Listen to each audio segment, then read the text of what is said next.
اعوذ باللہ من الشیطان الرجیم بسم اللہ الرحمن الرحیم الحمدللہ رب العالمین والصلاة والسلام علی محمد المصطفیٰ سید الانبیاء والمرسلین وخاتم النبیین الذی قیل فی شانہ وما ارسلناک الا رحمۃ للعالمین وعلی آلہ الطاہرین الطیبین وقال اللہ تعالی فی القرآن المجید والفرقان الحمید ولا تلقوا بأیدیکم الی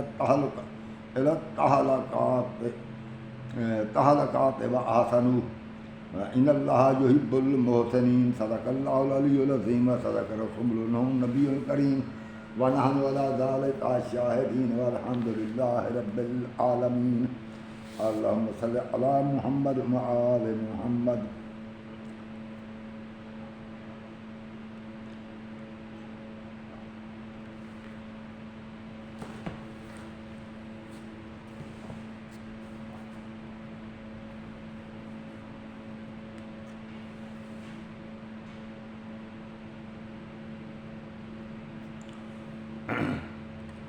اللہم صلی علی محمد وآل محمد. السلام علیکم حضرات ناظرین، میں ابن الخیر سید البخشا تسنیم آپ کی خدمت میں حاضر ہوں. آج 22 جون 2024 بروز ہفتہ ہے. گزارش ہے آج میں گفتگو جو کرنا چاہتا ہوں یہ نہ چاہتے ہوئے گفتگو کرنا چاہتا ہوں. ایسی گفتگو کرنا میں اپنی شرافت اور معیار کے خلاف سمجھتا ہوں، مگر میری مجبوری ہے. مجبوری یہ ہے، یہ جو نام نہاد علماء دین ہیں، جو اپنے آپ کو علماء دین سمجھتے ہیں، لوگ بھی انہیں علماء دین سمجھتے ہیں، یہ ایسی باتیں کرتے ہیں جس سے لوگ گمراہ ہو سکتے ہیں. اور لوگوں کی حالت یہ ہے، ان سے کوئی دلیل طلب نہیں کرتے، بلکہ جو کچھ انہوں نے مولوی صاحبان نے کہہ دیا وہ ایسے سمجھتے ہیں جیسے نبی کا فرمان. ان مولویوں نے اندھی عقیدت میں عوام کو مبتلا کر دیا. ان مولویوں نے لوگوں کو کسی بات پر غور و خوض و فکر کرنے سے روک دیا. ان مولویوں نے پتہ نہیں کیا کچھ لوگوں کو آپس میں تفرقہ ڈال کر لڑا دیا. ان مولویوں نے جو کچھ کیا لوگ ان کے پیچھے چلتے جا رہے ہیں. یہ جیسے کہ یہود و نصارہ کا یہ رواج تھا اور ان کی عادت اور فطرت تھی. اللہ نے قرآن مجید سورۃ توبہ کی آیت نمبر 31 میں فرمایا ہے کہ وَاتَّخَذُوا أَحْبَارَهُمْ وَرُهْبَانَهُمْ أَرْبَابًا مِّن دُونِ اللَّهِ، کہ ان لوگوں نے اپنے مولویوں کو اور اپنے وہ پیر جو ان کے تھے زاہد عابد، جن کو وہ پیر و مرشد یا وہ سمجھتے تھے زیادہ عابد راہب، انہوں نے ان کو اللہ کی بجائے رب مان لیا ہے. اللہ کے بجائے رب ماننے کا یہی مقصد تھا. یہود و نصارہ یہ نہ سمجھتے تھے کہ یہ ہمارے جو مولوی ہیں ہمیں رزق دیتے ہیں، رزق تو وہ خود ان کو دیتے تھے، بلکہ وہ رب سمجھنے کا مقصد یہ تھا کہ جو کچھ مولوی نے کہہ دیا انہوں نے ایسے ہی سمجھا جیسے اللہ کا فرمان ہو. وہ ان سے کوئی دلیل طلب نہ کرتے تھے. اب میں یہ جنسی جذبات پر بات کرنے والا ہوں.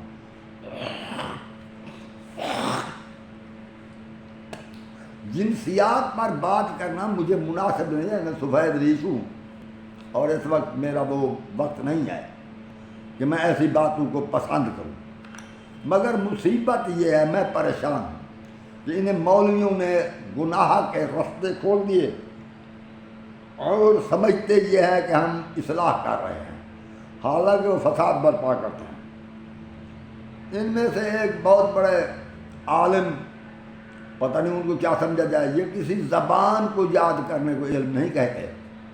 یعنی کوئی شخص اگر عربی پڑھ جائے تو عربی پڑھنے سے وہ عالم نہیں بن جاتا، کیونکہ عربی تو ابو جہل بھی جانتے تھے، ابو لہب بھی جانتے تھے، عربی تو شبر بھی جانتا تھا. کیا وہ عالم بن گئے؟ وہ عالم آدمی نہیں بن جاتا عربی پڑھ کر. اسی طرح کوئی انگلش پڑھ کر سائنسدان نہیں بن جاتا. یہ نہ وہ موجد، نہ ہر انگلش دان موجد بن جاتا ہے۔ یہ جو ہوتا ہے نا، یہ انسان کے اپنے فہم و ادراک پر ہوتی ہے بات کہ وہ کتنا فہم رکھتا ہے، اللہ نے اسے کتنی سوچنے کی قوت عطا فرمائی ہے۔ تو ہمارے وہ بہت مشہور ذاکر نائک صاحب ہیں، انہوں نے جو کہا، اور کسی ایک مولوی اور نے بھی ایسا کہا، میرے خیال وہ جاوید گامدی، مولوی نہیں اپنے طور پر مفکر ہی سمجھو اسے، سکالر سمجھو، یعنی کہ وہ کسی نے باقاعدہ درس میں جو تعلیم نہیں پائی ہوتی جس میں، اسے سکالر ہی کہا جاتا ہے۔ تو وہ سکالر ہے جاوید گامدی صاحب، اور جناب یہ ذاکر نائک صاحب، انہوں نے یہ کہا کہ ہینڈ پریکٹس جسے کہتے ہیں، مشت زنی جسے کہتے ہیں، یعنی ہاتھ سے مادہ منویہ کو خارج کرنا، یہ مستحب ہے، یہ ظلم ہے، یہ گناہ عظیم ہے۔ اس گناہ عظیم کو ایک مستحب عبادت قرار دے دیا، تو پھر مجھے ضرورت پڑی کہ میں اس بات پر بحث کروں کہ مستحب نہیں، یہ گناہ عظیم ہے۔ سوال یہ ہے کہ یہ گناہ کیوں ہے؟ گناہ اس لیے ہے کہ اللہ رب العزت نے سورۃ بقرہ کی آیت نمبر 195، سامعین ناظرین آپ کے سامنے ہے، قرآن کھول کر دیکھ لینا، اللہ فرما رہے ہیں وَلَا تُلْقُوا بِأَيْدِيكُمْ إِلَى التَّهْلُكَةِ وَأَحْسِنُوا إِنَّ اللَّهَ يُحِبُّ الْمُحْسِنِينَ، یعنی اپنے آپ کو ہلاکت میں مت ڈالو، اپنے آپ کو اپنے ہاتھوں سے ہلاکت میں نہ ڈالو، وَأَحْسِنُوا نیکی کرو، کیونکہ ان اللہ یحب المحسنین، نیکی کرنے والوں کو تو اللہ پسند کرتا ہے، مگر اپنے آپ کو ہلاکت میں نہ ڈالو۔ یہ ایک قرآن مجید کی ایک آیت کلیہ کے طور پر ہوتی ہے، بعض آیات اکثریہ ہیں، بعض جزیات پر بھی مشتمل ہیں، مگر اکثر آیات کلیات پر ہیں۔ تو یہ آیت کلیہ ہے، کلیہ کا مقصد یہ ہے جو کل پر پوری اترے، یعنی ایک مختصر سی بات میں کثیر مقاصد پنہاں ہیں۔ یہ اپنی جان کو ہلاکت میں نہ ڈالو۔ اس صورت میں جو شخص مٹی کھائے یا کوئلے کھائے یا چاک کھاتا ہے تو وہ حرام ہے۔ مٹی نجس نہیں مگر کھانا حرام، کیونکہ جسم کو نقصان پہنچتا ہے۔ کوئلے حرام نجس نہیں، کپڑے پر لگیں کپڑا ناپاک نہیں ہوتا، مگر کھانا حرام۔ اسی طرح چاک نجس نہیں مگر اس کا کھانا حرام۔ اسی طرح افیون نجس نہیں مگر اس کا کھانا حرام، کیونکہ جسم کو نقصان پہنچاتی ہے۔ بھنگ اگر اس کو جوش نہ دیا جائے کہ اس کا تہائی پانی خشک ہو جائے تو نجس نہیں۔ ایسے تو وہ ایک خودرو جڑی بوٹی ہے، اس کو چاہے کاٹیں، جدھر پھینکے، کپڑوں پر لگے، کچھ ہو، وہ نجس نہیں، مگر اس کا پینا حرام ہے، کیونکہ یہ جسم کو نقصان پہنچاتی ہے، یادداشت کو نقصان پہنچاتی ہے، جسم میں خوف اور سستی کو پیدا کرتی ہے۔ تو شراب کا پینا حرام ہے، کیونکہ حالانکہ یہ تقویت پہنچاتا ہے، جذبہ پیدا کرتا ہے، دوران خون کو تیز کرتا ہے، مگر اس کے باوجود جو ان کے نقصانات ہیں اس کے فائدے سے زیادہ ہے۔ ذہن کو بھی نقصان دیتا ہے، جذبات کو ابھارتا ہے، تو حرام ہے۔ تو اس لیے جو چیز جسم کو نقصان پہنچائے یا جو عمل جو فعل وہ حرام ہے، شریعت کی روح سے وہ فعل حرام ہے، وہ چیز حرام ہے جو انسان کے جسم کو نقصان پہنچائے، کسی صورت میں نقصان پہنچائے، وہ حرام ہے۔ تو یہ حتیٰ کہ جنگ میں بھی انسان اپنی جان کی پرواہ نہ کرے اور ایسے جنگ لڑے جوش و خروش میں، تو یہ بھی جائز نہیں ہے۔ تو اللہ فرماتا ہے اپنی جان کو ہلاکت میں نہ ڈالو۔ انسان کا زہر کھانا شرعاً اس لیے ناجائز ہے کہ زہر کھانے سے موت کا خطرہ ہے، تو یہ حرام ہے، کیونکہ بات وہی ہوگی وَلَا تُلْقُوا بِأَيْدِيكُمْ إِلَى التَّهْلُكَةِ، کہ اپنے آپ کو ہلاکت میں مت ڈالو، بات وہی ایک ہوگی، یہ تمام چیزیں حرام ہو گئیں۔ اور اسی طرح اپنے آپ کو زخمی کرنا، اپنے جسم میں خون بہانا یہ بھی حرام ہے. بات ہوئی ولا تلقوا بأیدیکم الی التہلکات ہے، کیونکہ یہ آیت کلیہ ہے، یہ تمام ہر امور پر، ہر چیز پر حاوی ہے جس سے جسم کا نقصان ہو. تو اس لیے یہ ہینڈ پریکٹس یہ جو مستدنی ہے، حالانکہ مجھے یہ بیان نہیں کرنا چاہیے تھا انٹرنیٹ پر، مگر میں مجبور اس لیے ہو گیا ہوں کہ ہمارے بڑے علماء کہلانے والے جناب ذاکر نائک اور بڑے مفکر کہلانے والے جناب جاوید احمد غامدی صاحب نے اس کو فعل مستحب قرار دیا. مستحب کا مطلب ہے پسندیدہ فعل. نعوذ باللہ من ذالک. جس نظریے سے انہوں نے یہ قرار دیا، ان کا یہ خیال تھا کہ شاید اس طریقے سے کوئی انسان کسی عورت سے ناجائز مراسم قائم کرنے سے بچ جاتا ہے. میں یہ کہتا ہوں کہ یہ طریقہ نہیں ہے ناجائز مراسم سے بچنے کا. وہ طریقہ یہ ہے کہ انسان نماز پڑھے، اپنے خیالات کو پاکیزہ رکھے، فلموں کو اور ایسی جوش کو انگیختہ کرنے والی چیزوں سے پرہیز کرے، نماز پڑھے، قرآن مجید پڑھے، تو اپنے خیالات کو پاکیزہ رکھے. یہ طریقہ کار ہے، اپنے آپ کو کام میں مصروف رکھے. یہ طریقہ کار نہیں ہے جو انہوں نے کہا ہے. یہ ایک لعنت ہے، یہ ایک نوجوان نسل کو تباہ کرنے والی بات ہے، برباد کرنے والی بات ہے. اس میں ایک تو صحت کو زبردست نقصان پہنچتا ہے. دوسری کیونکہ جو مادہ منویہ خارج ہوتا ہے یہ خون سے تیار ہوتے ہیں، تو اس سے مزید خون جو مادہ منویہ میں تبدیل ہوتا ہے، جس کا نتیجہ یہ کہ خون کی کمی ہوتی جائے گی. جسم میں اس خون سے جو گوشت تیار ہوگا وہ نہ ہوگا جسم کا، تو جسم کمزور ہوگا، کام کرنے کی قوت کم ہو جائے گی. دوسری بات یہ ہے کہ آلات تناسلیہ کو نقصان پہنچتا ہے. اس نقصان کی وجہ سے وہ اس طرح کے اعلیٰ تناسل یا ٹیڑھا ہو جاتا ہے، جڑ کمزور ہو جاتی ہے، اور سر حصہ میں حساسیت پیدا ہو جاتی ہے. پھر کپڑا لگنے سے بھی انداز ہو جاتا ہے، انسان عورت کے قابل ہی نہیں رہتا. تو یہ آلات تناسلیہ میں نقص واقع ہوتا ہے، یہ تباہی کا موجب ہے، یہ نسل انسانیت کے لیے نقصان دہ ہے. اور اس کے علاوہ یہ پھر نتیجہ یہ ہوتا ہے بغیر خیزش کے یہ انداز ہونا شروع ہو جاتا ہے، تو اور جریان بھی ایسے ہو جاتا ہے، حساسیت پیدا ہو جاتی ہے. یہ نہایت ظلم ہے، اس لیے یہ کام نہیں کرنا چاہیے. جسم میں کمزوری لاحق ہوتی ہے اور انسان اس کا پھر عادی ہو جاتا ہے، اور بار بار ایسا کام کرنے سے آلات تناسلیہ کو نقصان پہنچتا ہے، گردوں کو نقصان پہنچتا ہے. یہ تباہی کا باعث ہے ایسا. اور اس سے انسان کی قوت مدافعت کمزور ہوتی ہے، انسان کی قوت مردمی کمزور ہوتی ہے. عورت ہو تو اس کے لیے بھی نقصان دہ ہے. یہ سب کے لیے، عورت اور مرد دونوں کے لیے زبردست نقصان دہ، اور شریعت کی روح سے نہایت حرام ہے، اور اس پر تعزیر دی جا سکتی ہے. یہ گناہ عظیم ہے، اس سے بچنے کی کوشش کریں، اپنی نسل کو بچائیں. جو ہی لڑکا 17 سال کی عمر میں آتا ہے تو اس میں ضرور جذبات پیدا ہوتے ہیں، تو ماں باپ کو چاہیے ان کی نگرانی کریں کہ وہ کوئی غلط حرکت ایسی نہ کرے جس سے اس کی صحت کو نقصان پہنچے.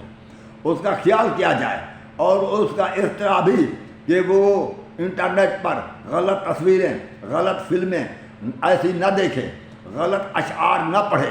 وہ نماز پڑھے، نماز کی پابندی کرے، خیالات کو پاک رکھے، قرآن مجید کا مطالعہ کرے، بزرگوں کی محفل میں بیٹھے.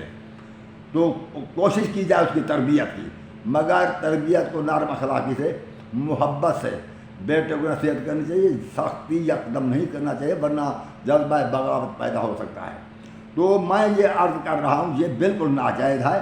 اور اس پر جناب محمد علی انجینئر صاحب نے بھی فرمایا کہ ناجائز ہے، مگر مجھے افسوس اس کی اس بات پر ہے. اس نے کہا جی امام احمد بن حنبل گو وہ اس چیز کا قائل تھا، احمد بن حنبل، مگر اس کا ایک حنبلی مولوی مفتی اعظم جو عرب کا مفتی تھا، اس نے کہا ہم حنبل وغیرہ کو نہیں دیکھتے، ہم نے قرآن و حدیث پر غور کرنا ہے. یہ طریقہ غلط اور یہ فعل نقصان اور یعنی کہ فعل گناہ ہے. تو اس نے اس کا فتویٰ دے دیا. ایک ملا دوسرے ملا کی بات لیتا ہے.